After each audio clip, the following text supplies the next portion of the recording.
Então, bom dia a todos. Nessa aula, eu vou começar a corrigir com vocês os fóruns, certo? Basicamente, para a nossa próxima VA, terceira VA, nós temos apenas uma aula, salvo engano.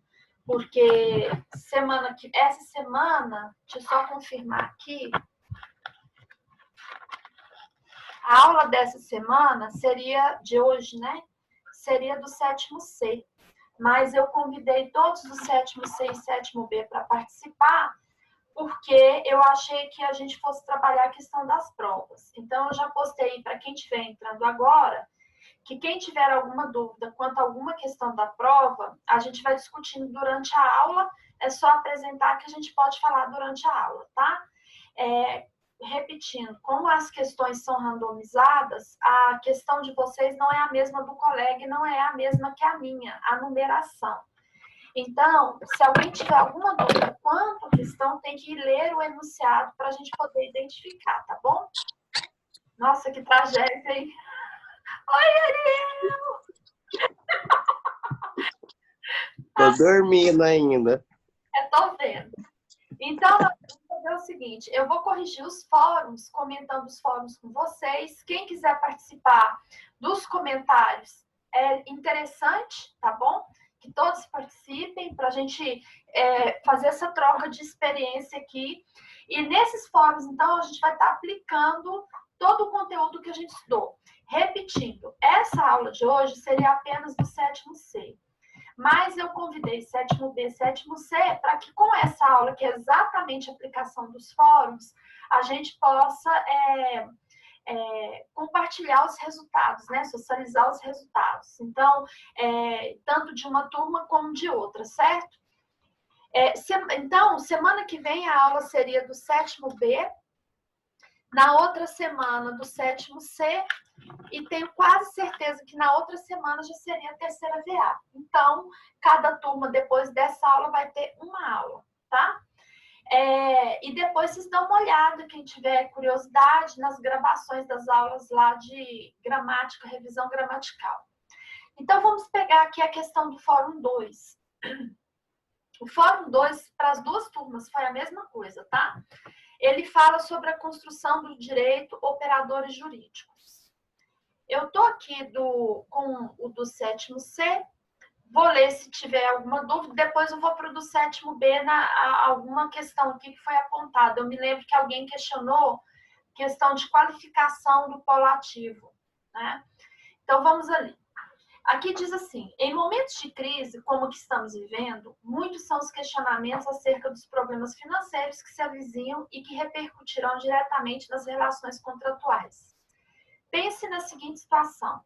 Pedro, que possui uma Ereli, empresa individual de responsabilidade limitada, comprou produtos da empresa Y a fim de compor o seu empreendimento em insumos. Já tendo pago o valor de 2.000 de entrada, acordando que pagaria os 5.000 restantes em 2 de 2.500, a vencer nos dias 30 de março e 30 de abril. Ocorre que, por força da pandemia, foram obrigados a fechar seu estabelecimento, em razão da decretação do estado de calamidade pública, o que lhe ocasionou graves prejuízos financeiros, já que sua empresa mal estava conseguindo gerar renda para sua manutenção, conforme faz prova os seus livros caixa.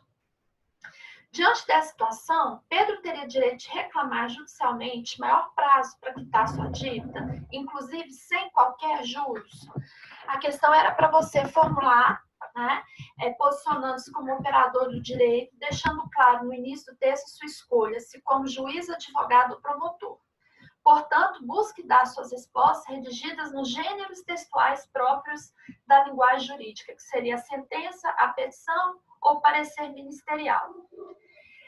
Aí eu até coloquei que era para usar o fórum para tirar dúvidas, né, quanto à hermenêutica aplicada, que seria a natureza jurídica da questão, ampliando questionamentos acerca da doutrina que cuida do tema.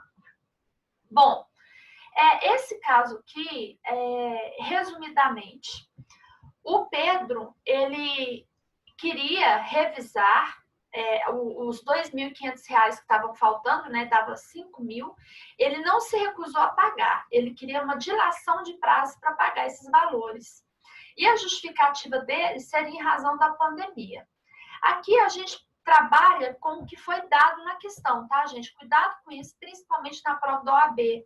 Não crie coisa que não está no texto. Trabalha com o que foi te passado. O que foi passado é que ele não queria não pagar. O que foi passado é que ele teve que fechar o estabelecimento e, em razão disso, ele não conseguiu gerar renda. Então, supõe que tem provas disso, tá? Que ele não tinha renda para gerar aqui diante disso. E aí ele queria um maior prazo para quitar essa dívida, né? Inclusive sem qualquer juros. A gente teria aqui um caso de aplicação de revisional por estado de calamidade pública, né? Como que seria possível a revisional? Bom, aqui envolve direito empresarial também. Então, a natureza jurídica dessa ação é empresarial. Por que eu estou falando isso? Porque teve gente que perguntou se entraria com a ação em nome do Pedro. Você vai entrar com a ação em nome da empresa, que no caso, como assina firma, porque é uma Ireli, ela vai assinar o nome do Pedro, mas ele está como empresa, né? Então, cuidado com isso. Pessoa jurídica não se confunde com pessoa física. Se ele abriu no nome dele, ele vai ter no final lá escrito Ireli, certo? Como firma, né? Identificando a sua personalidade jurídica. Então, essa questão, como vocês já viram direito empresarial, eu a coloquei de propósito, porque envolve tanto direito empresarial, como envolve aquela parte do direito civil que fala sobre a possibilidade de revisar o contrato. Bom, veja bem, quando a gente está falando dessa questão, eu vou entrar aqui nos artigos de resolução por onerosidade excessiva, o 478, o 479 do Código Civil, né? E também eu poderia entrar aqui nas cláusulas resolutivas do 474 e o 475, certo? Do Código Civil também. Então, primeira questão, teve gente que invocou o CDC. Aqui não se aplica o Código de Defesa do Consumidor. Por quê? Porque ele usou, aqui está bem claro na questão, que ele comprou produtos para compor o seu estabelecimento e insumos, ou seja, ele comprou para revender. Então, ele não seria consumidor, porque consumidor seria o destinatário final. Então, teve gente que respondeu essa questão aqui, falando que como ele era consumidor, colocando o Código de Defesa do Consumidor, não é Código de Defesa do Consumidor, tá? Então, isso aqui, natureza jurídica, é uma relação empresarial. Segundo, a questão da pandemia vai entrar lá naquelas possibilidades de extinção de contratos, né? Então, eu vou ler um artigo aqui, só para a gente aplicar como seria esse caso, que cai bem com o que a gente está vivendo agora, porque agora vai aparecer um monte de gente, um monte de situação nesse sentido, né? 478 diz assim: nos contratos de execução continuada ou diferida, que é esse caso, porque ele foi em parcela, então ele não pagou tudo à vista. Então, resumindo, primeira regrinha de eu resolver o contrato ou rescindir que ele não seja à vista, né? Porque se foi pago à vista, a execução foi imediata, não tem razão de eu querer revisar agora, certo? Então, nos contratos de execução continuada ou diferida, se a prestação de uma das partes se tornar excessivamente onerosa, com extrema vantagem para a outra. Veja bem uma questão aqui. Aqui está dizendo, na hermenêutica, a gente, pela leitura, essa hermenêutica gramatical, parece, que sugere, né? Parece não, está escrito aqui, que um dos requisitos para eu pedir, por exemplo, uma resolução de contratos, era que eu provasse que a prestação se tornou excessivamente onerosa para um, com vantagem para outro. Veja bem esse final, com vantagem para outro.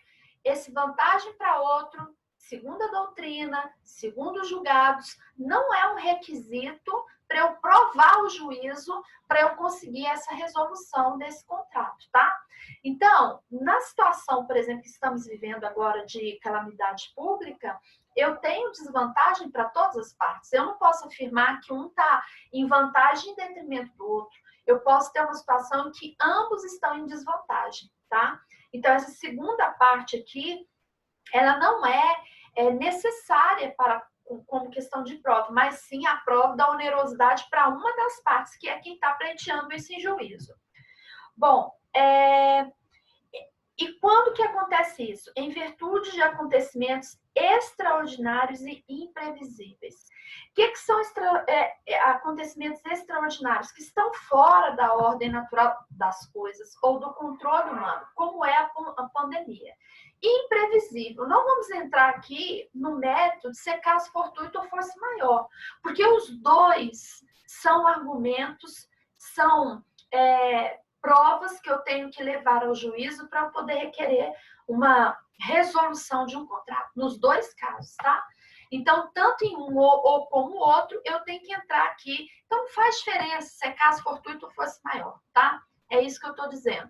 O caso fortuito seria aquele evento inesperado, a força maior imprevisível, mas os dois casos incluem aí a teoria da imprevisão, certo? Que a gente chama de teoria da imprevisão, da possibilidade de resolver esse contrato. Bom, poderá o devedor pedir a resolução do contrato. Então, esse artigo 478, ele fala da resolução. O que é resolver um contrato? Eu não quero continuar mais com o contrato. Dos efeitos da sentença que o autor decretou, retroagirão a data da citação. Isso aqui é questão processual. Agora, vamos lá no 479. Porque essa questão, ele não quer resolver o contrato. Ele não quer simplesmente, olha, eu fiz esse negócio, me arrependi, porque eu vou ficar com isso parado na loja, então eu quero devolver e não dever mais nada. Não foi isso que ele pediu. Ele pediu prazo para ele poder pagar isso. Então, entraria aí no artigo 479 do Código Civil. Segundo esse artigo, diz que a resolução poderá ser evitada oferecendo-se o réu, oferecendo-se quem? O réu, a modificar as condições do contrato. Veja bem, segundo o Código Civil, quando é que seria possível pedir uma revisional, que é esse caso aqui, quando a parte quer continuar com o negócio, mas não tem condição de fazer naquele momento, certo? Aí ela entra com uma ação pedindo, por exemplo, uma revisional, questão de prazo. Só que quem tem que aceitar esse revisional é o réu. A princípio, a teor desse artigo 479, não cabe ao juiz decidir se vai concordar ou não. Vou repetir. A resolução poderá ser evitada, se eu evito a resolução que é a extinção desse contrato, estou propondo uma revisional, oferecendo-se o réu a modificar equitativamente as condições de contrato. O réu teria que oferecer a possibilidade de revisar esse contrato. Bom, o que acontece na prática é que em situações assim, utilizando-se da hermenêutica, da manutenção do contrato, né? Afinal de contas, o contrato tem uma função social. Olha, tanto que isso aqui é sério, gente. Pensem nisso, principalmente nessa época de pandemia. Existe a força obrigatória da relação contratual. Tanto é que o princípio que vai regulamentar essas relações contratuais é o princípio da pax sunt servanda, segundo o qual o contrato é entre as partes. Então, existe uma força obrigatória da manutenção do contrato, isso em razão do fato de que o contrato exerce uma função social. É ele que mantém as coisas, é ele que dá segurança jurídica, tanto para o fomento, para a questão financeira, como segurança jurídica para a questão social, que é mais ou menos o que a gente está vivendo hoje no Brasil. Se eu crio normas gerais, aí fica uma crítica, né? Se eu começo a regulamentar essas questões contratuais, igual nós estamos vivendo agora, em razão da pandemia, invocando a calamidade pública, para regulamentar essas relações contratuais de uma maneira geral para todos, isso vai cair no caos. Isso vai causar um caos financeiro. Por quê? Simplesmente não se sustenta a relação social. Como que uma empresa, lembrando que no Brasil, eu posso afirmar que o que mantém socialmente o país Não são as empresas de grande porte, não, porque o capital que elas têm não é investido aqui. O lucro que elas oferem vai para a empresa dela lá, que fica lá na Alemanha, nos Estados Unidos, né? Na China, no Japão. Então, ela se utiliza daqui, da mão de obra abundante, matéria-prima abundante, mão de obra barata, recursos naturais, né, abundante e baratos, e ela investe aqui, mas o lucro que ela ofere, boa parte dele retorna para o país, para a matriz, né, para o país de origem dessa empresa. Então, quem sustenta hoje o Brasil são as empresas de médio, até algumas de grande porte, mas as empresas realmente brasileiras que vão voltar esse valor para cá. Se comparar com o PIB, que é o Produto Interno Bruto, você vai ver que o que faz o PIB ser alto são as empresas internacionais. Mas voltando a repetir, esse capital ele não volta todo para o Brasil, boa parte dele vai para a matriz, de onde ela saiu. Então, a gente tem que tomar muito cuidado na hora, eu fico vendo aí algumas regulamentações, né, por decreto, por portaria, agora até medida provisória, de ordem geral, determinando que não vai cobrar isso, que não vai cobrar aquilo, que assim tem que parar, tem que tomar muito cuidado. Vai suspender cobrança disso, daquilo, porque cada caso é um caso, né? Se a gente generaliza tudo, a gente vai entrar num caos financeiro e o país não se sustenta. Quem é que vai quebrar? A empresa, né? Essa empresa aqui, que é a que sustenta o país, que é por isso que eu estou falando disso, que é a empresa que precisa de dinheiro, né? Porque a manutenção de uma empresa que não é internacional, vamos lá, para uma empresa nacional, praticamente é injetar capital nela mesma, né? Porque se o lucro, ou seja, quero dizer que comparando o lucro de uma empresa nacional com o lucro de uma empresa internacional, ele é bem menor. Então, se você começa a impedir a manutenção desses contratos, né, e não criar normas para cada caso é um caso, nós vamos quebrar o país. Cuidado com isso, nós vamos quebrar o país. Então, a ideia aqui, por isso que eu pus de proposta a questão, ele não quer se recusar, ele não quer resolver o contrato, ele quer manter o contrato, só que ele quer revisar. E essa revisional, a teor desse artigo 480, aliás, 479, depende do réu concordar ou não. Bom, nesse caso aqui, existem sentenças do juiz corretivas, né? Você chega numa audiência de conciliação com um pedido assim, de onerosidade excessiva, aplicando a teoria da imprevisão, segundo o Código Civil, tá? Porque no CDC é tudo muito mais fácil, é bem mais simples de resolver isso. Por isso que eu dei essa questão, que é uma questão empresarial. Quando chega numa audiência de conciliação, o réu fala, não, eu não concordo. Eu quero, então, já que ele não quer, ele já me pagou. Se foi compra e venda, já foi feita a venda. Então, eu vou executar o contrato. Eu vou executar, se ele não me pagar, eu vou pedir penhora de bens, etc. Né? É uma escolha dele. Foi feito o contrato é lei entre as partes. Bom, aí o juiz, vendo a situação, as provas juntadas pelo autor, e ele reconhecendo que aquilo envolveria uma revisional, ele pode simplesmente fazer uma correção, né? E determinar, mesmo que o réu não queira, decretar a revisional. Hoje nós temos aí algumas leis específicas, como a lei de livre concorrência, houve uma regulamentação dessa lei de mercado o ano passado, que ele procurou engessar essa flexibilidade dessa hermenêutica para ser aplicada. Então, é muito mais difícil agora a própria sentença, mesmo com a recusa do réu, ela querer deferir essa onerosidade excessiva. Então, essa revisional aqui, ela ficou bem complicada. Era complicada, mas agora, com a pandemia, com essa questão da calamidade pública, ela acaba sendo, vendo a direção que as coisas estão indo, eu concluo que vai ficar muito mais fácil pedir uma revisional desse jeito. Então, antes da pandemia, era quase impossível, até mesmo para o juiz fazer essa correção. Né? Quando o réu não concorda, ele mesmo deferir revisional. Agora, com a pandemia, é bem mais simples. Pelo que eu estou lendo, né, você tem vários precedentes, inclusive normativos, permitindo essa revisional.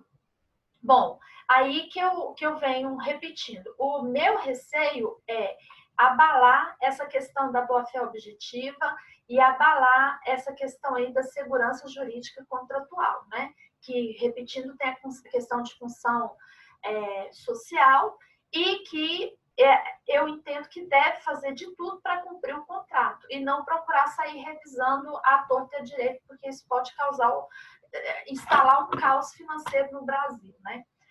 Bom, então, a princípio, que essa pessoa poderia, o Pedro, invocar exatamente a onerosidade excessiva, a teoria da imprevisão e aplicar, no caso, pela imprevisão aí, a pandemia em questão da calamidade pública. E a sua justificativa, uma delas, seria que o fato danoso, por isso que a onerosidade excessiva ela tem que ser de ordem geral e extraordinária, esse fato danoso que é a pandemia afetou não só Pedro, mas também o credor. Então, não foi uma coisa que Pedro causou, mas é uma coisa que foge do controle dele, porque também afeta o credor. E aí, ele pode pedir, sim, essa questão dos juros, né? Que tire os juros aí. Bom, e essa seria a petição inicial dele. Então, ele vai invocar aí essa parte do artigo, né? E pedir aí a possibilidade de revisar e não de resolver o contrato, né? Então, ele quer manter o contrato conforme a sua capacidade financeira naquele momento. Se vai tirar os juros ou não, isso vai depender aí da sentença do juiz. Entendo que, nesse caso, é possível tirar os juros também, tá? Bom, aí teve aqui alguns, como advogados do autor, falando renegociação de dívida, e veio a petição inicial aqui do Marcos Eduardo Pires. Vou falar dele primeiro, que ele fala da empresa Construção Certa, e ele resume bem, questão do direito, ele invoca o artigo 421, né? Vou ler aqui, 421A da Lei 3.874 de 2019. Essa lei aqui que eu estava falando para vocês, que alterou exatamente essa parte aqui da relação empresarial. Os contratos civis empresariais presumem-se paritários e simétricos até a presença de elementos concretos que justifiquem o afastamento dessa presunção, ressalvados regimes jurídicos previstos em leis especiais, garantindo também que a revisão contratual somente ocorrerá de maneira excepcional e limitada, certo? Então, aqui nesse artigo 421A, ele reforça aí o 479, que seria aqueles casos que eu falei, que mesmo que o réu falasse que não queria concordar com essa revisão, o juiz ele acabava corrigindo esse não do réu, né, fazendo uma sentença determinando essa revisão. E agora, com essa lei 3.874, que eu tinha comentado com vocês, que foi do ano passado, ela fala que, nesses casos do juiz deferir a revisão contratual, mesmo quando o réu não a quer, somente poderá ser feita em maneira excepcional e limitada, por um determinado período, né? A questão é, que período é esse? Imagina a situação da pandemia. Até quando vai durar? Quando é que ela vai acabar? A gente não sabe, né? Mas é possível, então, com a pandemia, pedir essa revisional. Ele cita aqui também o 393 do Código Civil, que diz que o devedor não responde pelos prejuízos resultantes de caso fortuito ou fosse maior, se expressamente não se houver por eles responsabilizado. Parágrafo único. O caso fortuito ou fosse maior, verifique-se quando necessário, cujos efeitos não era passível de evitar ou impedir. O conceito de caso fortuito ou fosse maior está exatamente nesse artigo, parágrafo único. Fosse maior, então, é o evento imprevisível, né? E aliás, caso fortuito, ele começa com caso fortuito, é o inevitável, e o fosse maior, imprevisível, certo? E aqui, esses artigos, esse segundo, né, o 393, eu já tinha comentado esse artigo, quem leu o Fórum 1, né, do Covid, eu já tinha comentado a respeito desse artigo, o artigo 317 também, certo? Vou ler o 317.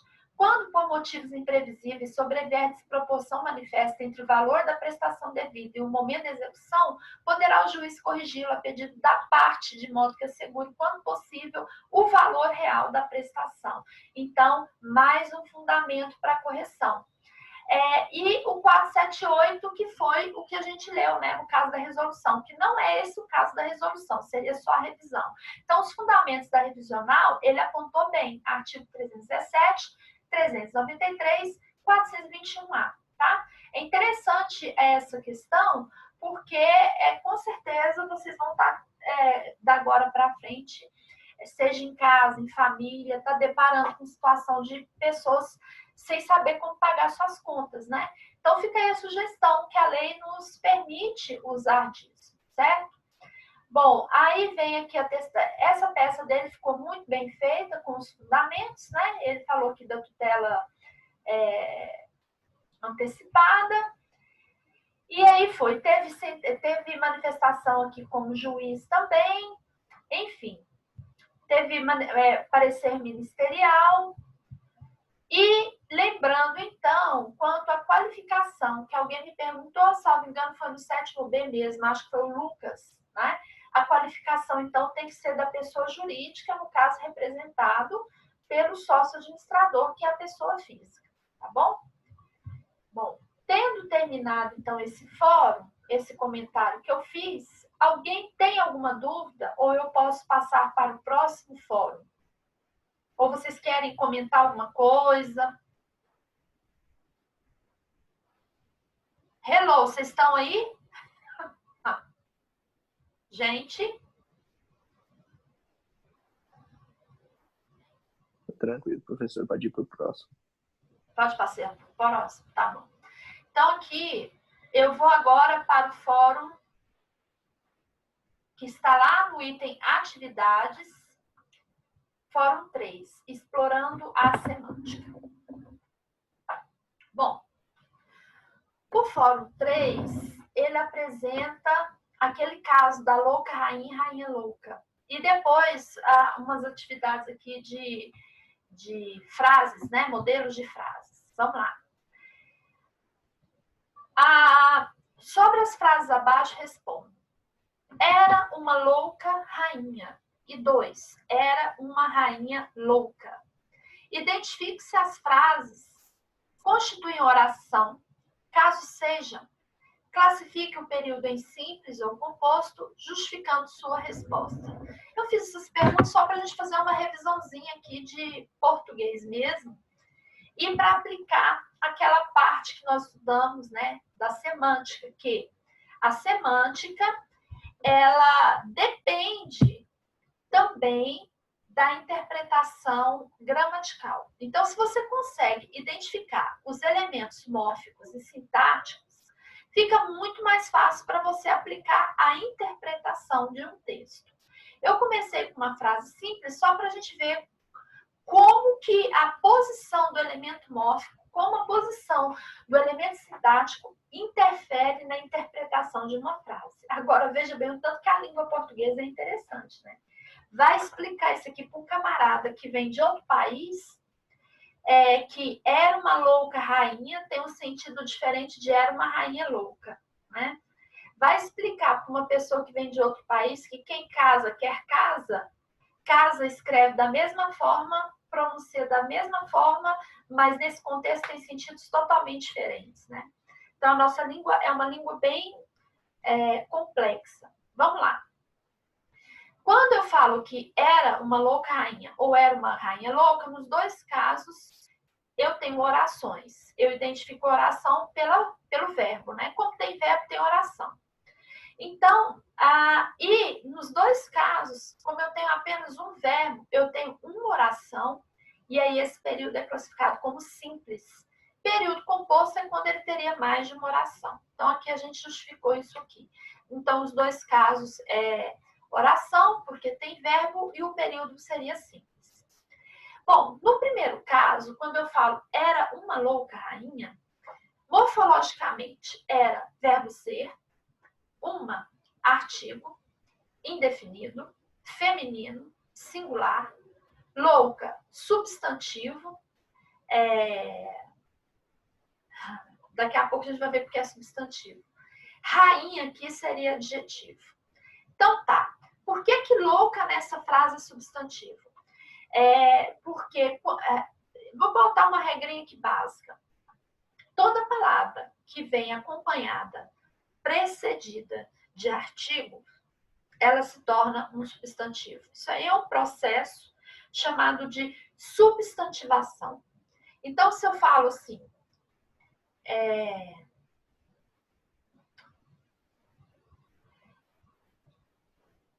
amar, por exemplo, o amar, que é o verbo no infinitivo, né?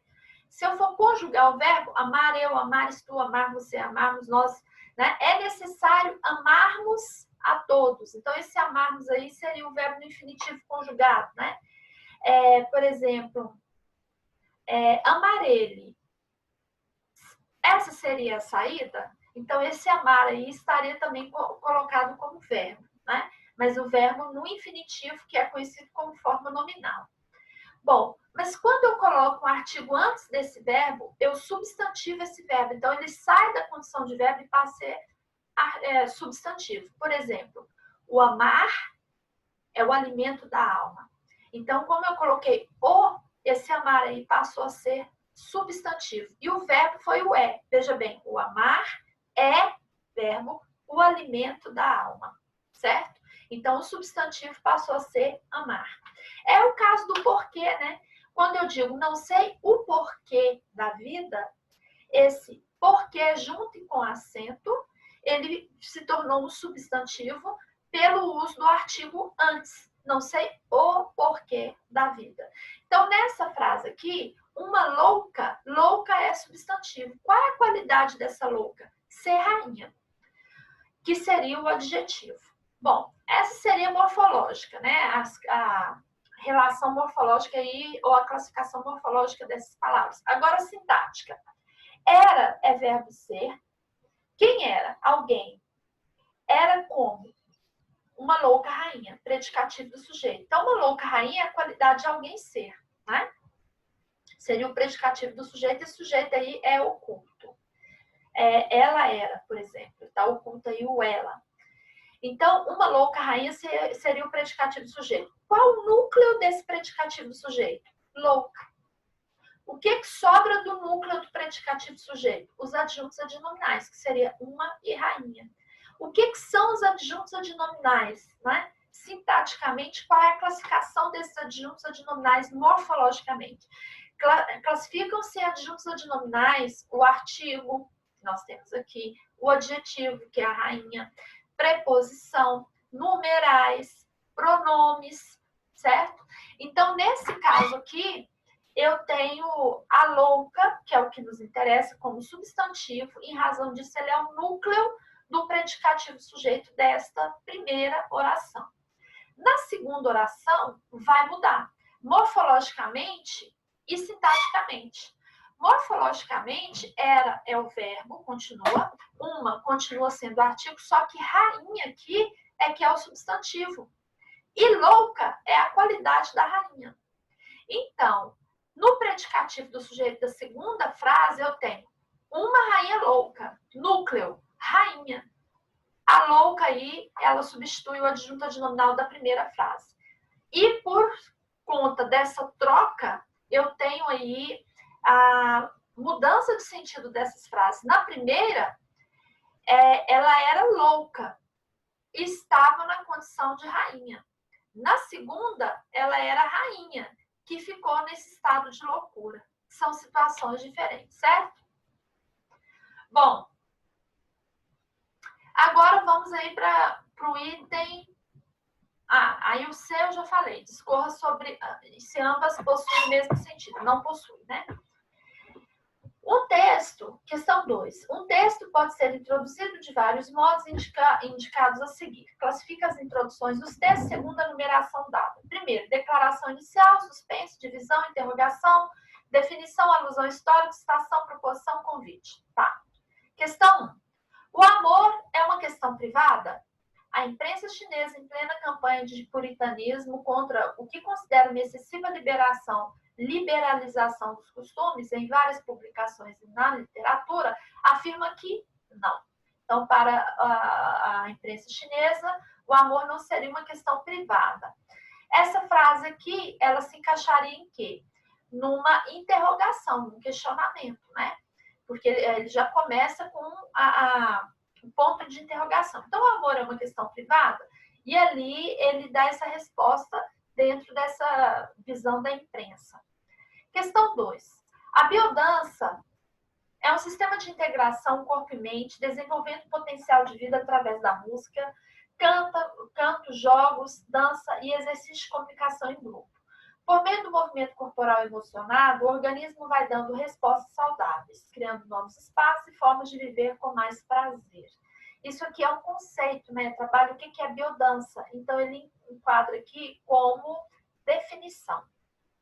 Questão 3. Os povos antigos do hemisfério norte elegiam a entrada no ano astral para celebrar os grandes rituais. Era o seu significado de impulso, de início de cada ciclo produtivo.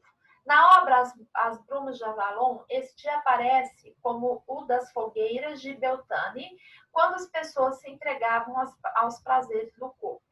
Isso aqui está falando de um momento histórico, então seria alusão histórica, tá? Reportando a um fato histórico.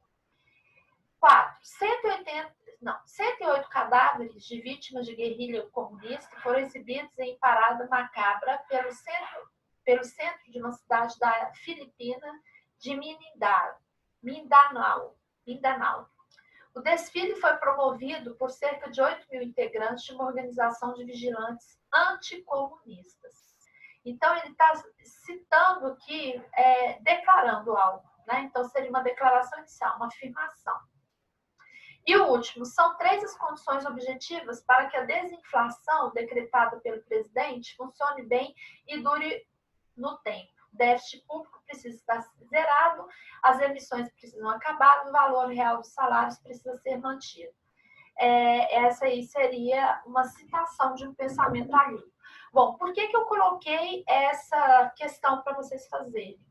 Para a gente identificar aqui, gente, logo a aula cai, tá? Falta menos de 1 minuto. Caindo, a gente retoma. É só o prazo de gravar essa aula e a gente retomar no segundo momento, tá? Mas eu coloquei essas questões para a gente ter já um insight a respeito aí da pontuação, a importância da pontuação nas frases, tá? E tomar muito cuidado quanto à questão da vírgula, ponto final, ponto de exclamação, né? Isso aí, mais ainda, na área do operador do direito, né? A gente trabalha com a linguagem, seja escrita verbal, na verbalização,